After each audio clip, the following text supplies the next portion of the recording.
Na última aula a gente começou a falar sobre conflitos armados, né? Falei onde estão localizados vários conflitos armados, falei para vocês sobre eh, quais são as motivações, que são inúmeras motivações. Então a gente falou sobre, foi uma espécie de introdução a respeito da questão dos conflitos armados, tá? Hoje a gente vai continuar falando também de forma geral sobre esses conflitos, vamos falar um pouco sobre o conceito de geopolítica dentro aí desse assunto dos conflitos armados, e a gente vai falar o papel um pouco das grandes potências, quais são as ações que essas grandes potências têm colocado diante desse problema, dentro desses conflitos, qual é a participação dessas grandes nações, sobretudo dos Estados Unidos, como a principal potência militar e de que forma os Estados Unidos têm participação nesses tipos de conflitos, tá? Então, a ideia é analisar esse contexto. Bom, primeiro falar o que é o conceito de geopolítica, tá? O conceito de geopolítica é tentar identificar a disputa de poder, seja ela cultural, política, econômica, ah, uma disputa de poder entre diversos atores, diversos agentes, tá? E ela pode ter essas motivações, né? De fundo cultural, de fundo político, de fundo econômico, tá? Então, entender a geopolítica é entender como se dá essa disputa de poder, tá? Como são as influências dessas disputas de poder dentro de um país, dentro de um território, ou entre territórios, ou entre países.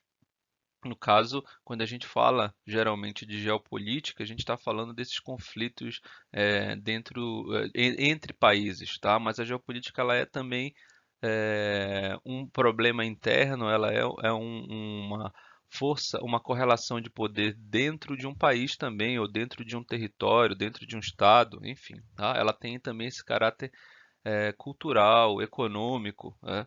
Além de político, obviamente, tá? E a ideia da geopolítica também é que é tentar articular e verificar quais são as grandes potências que exercem maiores influências nesses conflitos, tá? Quais são os principais motivos dos conflitos que a gente já falou nas últimas aulas também, alguns deles, tá? De forma geral.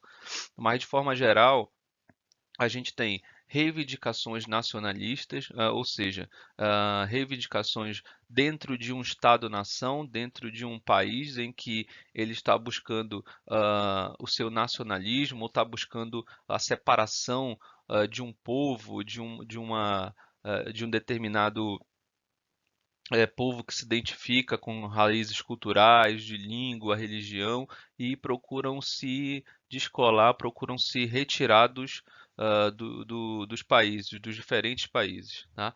A gente tem também contestações de fronteiras, como, por exemplo, áreas em que são importantes para dois países, dois estados diferentes, e há um conflito entre eles. Nesse caso aqui, por exemplo, a gente tem o conflito árabe-israelense, a gente tem áreas de nascentes de rios, né, ali no Oriente Médio, que a água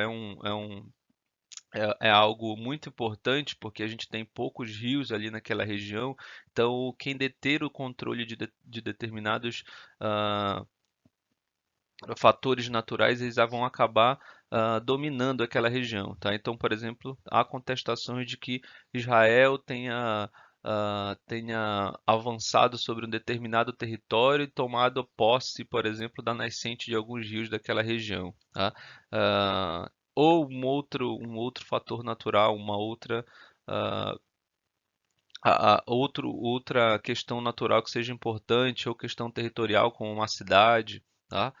Há motivos também de conflitos como a instabilidade política. A gente assistiu, por exemplo, a Síria mais recentemente, mas vários países que sofreram a chamada Primavera Árabe, que é algo que a gente vai falar especificamente numa aula, passaram por instabilidade política, né? O governo ele não estava mas ah, conseguindo controlar todas as nuances dentro do seu território, não conseguia controlar todos os problemas dentro do seu território. Então, surge vários grupos que acabam querendo tomar o poder e acaba tornando essa instabilidade política, algo que era estável no outro momento, mesmo que seja no caso desses países controlados por alguns ditadores, mas tinha uma estabilidade política. A partir dessa reivindicação, dessa união de vários povos dentro de um determinado território, a gente vai ter uma instabilidade política e isso vai causar o conflito interno. Tá? A gente está falando da Síria, mas a gente pode falar de outros países também, como o Egito, né? Como o próprio Irã, enfim. Um outro motivo é de áreas de influência. A gente já falou, por exemplo, na Guerra Fria, na tentativa de influência entre Estados Unidos, entre a União Soviética, mas a gente tem áreas também na Rússia, áreas na China que têm disputas de áreas de influência ali naquela região, principalmente na Ásia, mas no passado a gente já teve disputa de áreas de influência na Europa, como eu falei, durante a Guerra Fria é, e em vários outros momentos. A gente tem a questão religiosa também, que é um pano de fundo, que causa alguns problemas, essas diferenças entre sunitas e xiitas no Oriente Médio, nos muçulmanos. A gente teve na Irlanda entre católicos e protestantes também, tinha um pano de fundo territorial, mas a questão religiosa ela está colocada aqui também. A gente tem as diferenças socioeconômicas entre países, também vai causar esses conflitos socioeconômicos, eles talvez sejam menos bélicos, com a utilização de armas só em alguns momentos específicos desse conflito. Ah, não podemos esquecer das ações terroristas também, sobretudo a partir do final da Guerra Fria, a gente vai ter ações terroristas em vários locais, com várias motivações, mas os que ficaram mais conhecidos, as ações mais terroristas mais conhecidas são de grupos xiitas ou sunitas de muçulmanos em países ocidentais, tá? Seja na Europa, seja nos Estados Unidos. Os arsenais bélicos também vão ser motivo aí de conflito, em função de um país deter o poder de determinados tipos de armas, como armas nucleares, armas de destruição em massa, enfim. São os vários motivos que a gente tem aqui para elencar sobre esses principais conflitos mundiais. Bom, quais são as consequências desses conflitos, portanto?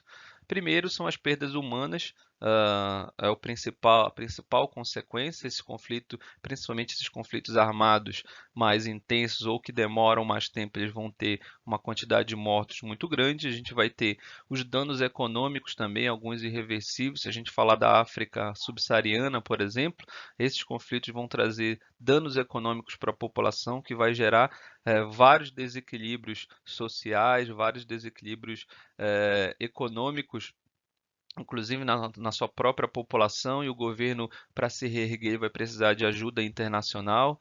A gente tem culturas destruídas em alguns momentos, por exemplo, eu falei da Síria ainda há pouco, a gente teve a destruição de vários templos religiosos na Síria pelo Estado Islâmico, seja eles para vender num mercado paralelo ou destruindo determinadas templos ali na Síria, ou seja, perdendo um pouco então desses artefatos culturais que são bem importantes para a reprodução daquelas sociedades.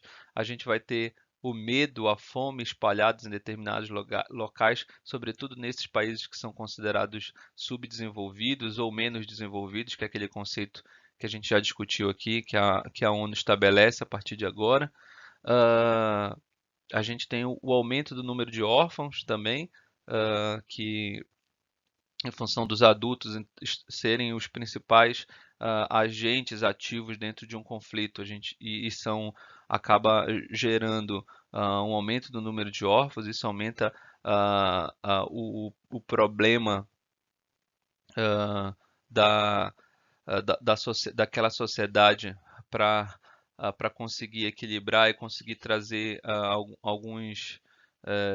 fazer algumas ações com esses órfãos também. A gente tem um surgimento de um exército de refugiados. Isso talvez seja um principal problema, inclusive hoje, né, na África subsaariana ou no Oriente Médio, né, essa quantidade de refugiados que acabam tentando indo para países, sobretudo países desenvolvidos, e de forma clandestina, né?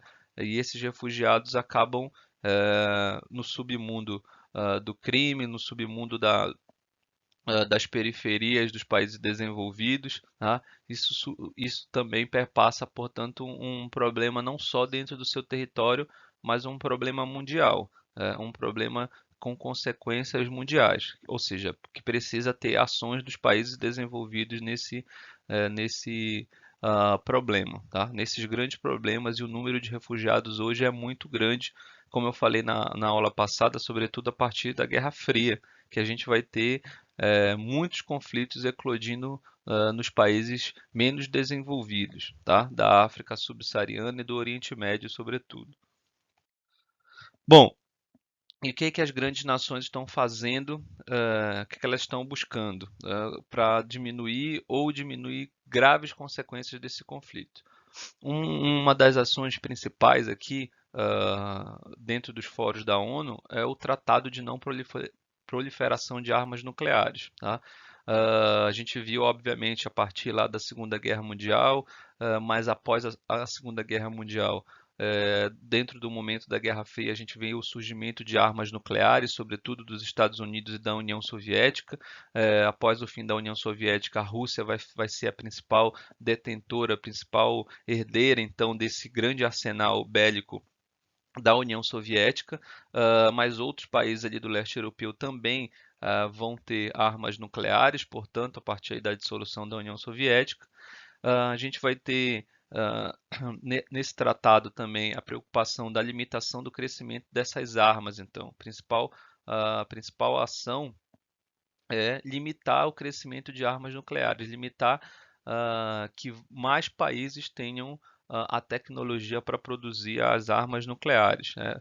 Então, esse tratado vai ser discutido então nos fóruns da ONU, sobretudo no Conselho de Segurança, que a gente já discutiu também, que é o principal conselho, é o principal fórum de discussão, mas que infelizmente mesmo com a geopolítica internacional hoje sendo multipolar, a gente vai ter alguns países no controle desse Conselho de Segurança, tá? Esse documento, apesar de ter sido discutido sobretudo ali entre os países mais desenvolvidos no ramo armamentista, a gente vai ter uma ratificação desse documento por 187 países, tá? E os principais vão ser Estados Unidos, China, Reino Unido, França e Rússia. Tá? São as maiores potências nucleares que vão então se comprometer a não utilizar nem transferir armas nucleares para outros países, ou mesmo ajudar a adquiri-las. Tá? Em compensação, eles têm já um arsenal, antes desse tratado de proliferação, eles já tinham grandes arsenais então de armas nucleares, sobretudo os Estados Unidos, tá? Mas a China, o Reino Unido, a França utiliza muito a a energia nuclear para a produção de energia elétrica, a Rússia também nesse sentido, mas todas elas têm grandes arsenais e têm uma tecnologia muito desenvolvida para a produção de armas nucleares, tá? Então eles estão, a partir desse tratado, dizendo que não vão ajudar outros países a adquirir esse tipo de tecnologia nuclear, e vão contribuir, portanto, para não ter essa transferência também das armas nucleares para outros territórios, tá? E aí a gente vai ter, obviamente, no mundo subdesenvolvido, em alguns lugares que já tinham um crescimento ou um desenvolvimento de armas nucleares, eles não vão entrar nesse acordo, tá? O que a gente pode destacar, por exemplo, é a Coreia do Norte, que desde 2003 se retirou do tratado e desde então há um perigo de produção dessas armas nucleares no território da Coreia do Norte, tá?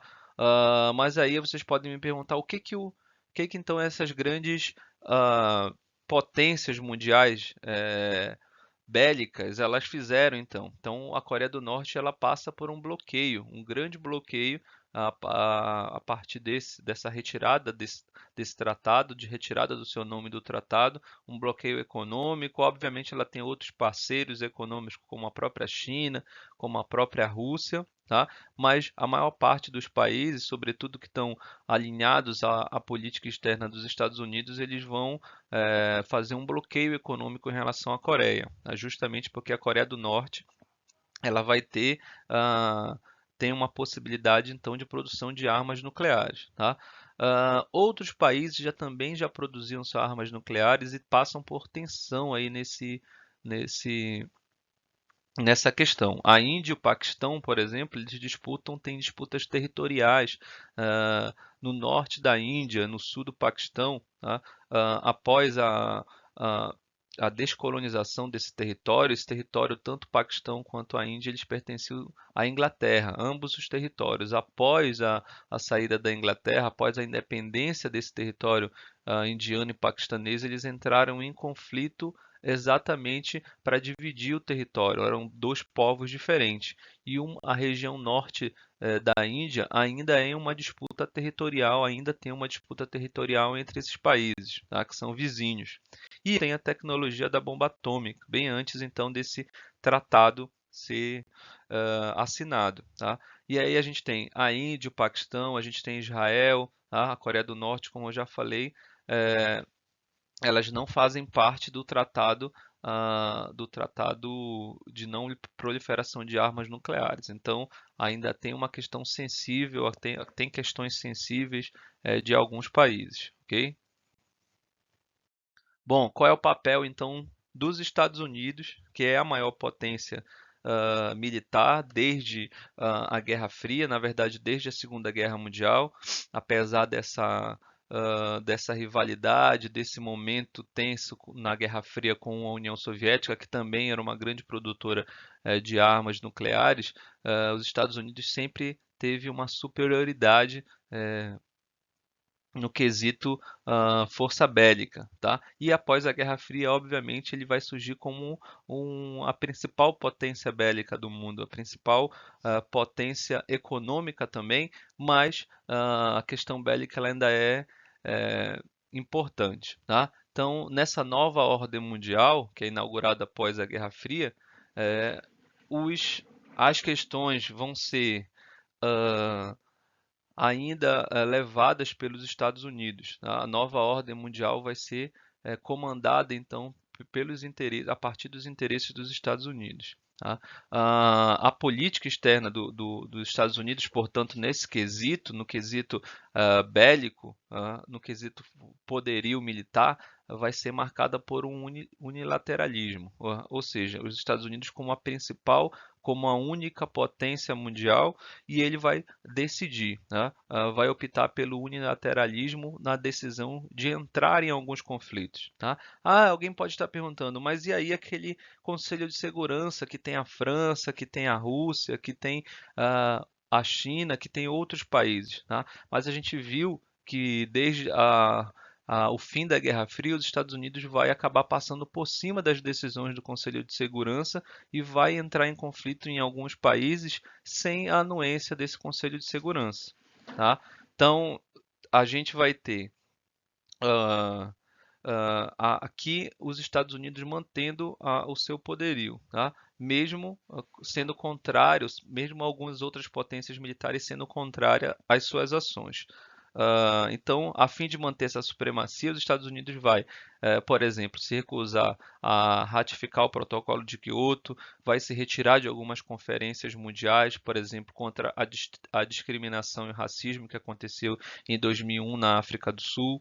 Uh, Eles vão aumentar o protecionismo comercial de alguns produtos, tá? Isso desde o fim da Guerra Fria, mas até hoje a gente sente essa questão do protecionismo. É só analisar, por exemplo, as ações do governo Trump em relação à China, como ele está protegendo, por exemplo, grandes indústrias de metais que estavam sofrendo concorrência da China, como ele faz, por exemplo, também com agricultores, as isenções fiscais, a, o, a, o fechamento dos Estados Unidos para alguns produtos, inclusive brasileiros, tá? Com um aumento de impostos, de taxação ou ameaça de aumento de impostos, enfim, tá? Vão aumentar o protecionismo em algumas áreas, sobretudo em função desse avanço comercial que a China está colocando no mundo e também nos Estados Unidos, tá? Além disso, eles vão lançar ofensivas militares, inclusive sem a aprovação da ONU, sem a aprovação do Conselho de Segurança. Tá? A gente tem, obviamente, que analisar alguns momentos específicos nos últimos anos, tá? Por exemplo, a partir da posse do Barack Obama lá em 2009, a política externa dos Estados Unidos ela vai tentar diminuir esse unilateralismo e a gente vai apontar um declínio desse unilateralismo e vai ter algumas medidas, tá? Que vão mostrar essa diminuição. Por exemplo, o fechamento de algumas prisões, que eram prisões políticas, como lá na região lá em Cuba, né, que os Estados Unidos tinha fora do seu território, a proibição uh, de torturas e interrogatórios, a gente vai ter a disponibilidade de diálogos com alguns países tidos como o eixo do mal, ainda lá na era Bush, que era colocado como alguns países que pertenciam ao eixo do mal. O Bush colocava esses países em função de terem é, células terroristas dentro do seu território. Tá? O Barack Obama, obviamente, vai manter algumas políticas internacionais que eram feitas ali pelos governos Bush, tá? Como a manutenção da guerra contra o terrorismo e a presença militar em alguns países. Obviamente, após a vitória do Donald Trump, que é um outro presidente que é um presidente republicano nos Estados Unidos, essas políticas externas que eram feitas no governo Bush, elas vão ser retomadas, tá? E outras vão ser inseridas nesse contexto geopolítico também, sobretudo essa guerra comercial contra a China e guerras comerciais com outros países também, ameaça de guerras comerciais com outros países. Tá? Isso tem que ficar claro dentro dessa política externa dos Estados Unidos, em meio a essa questão dos conflitos armados também.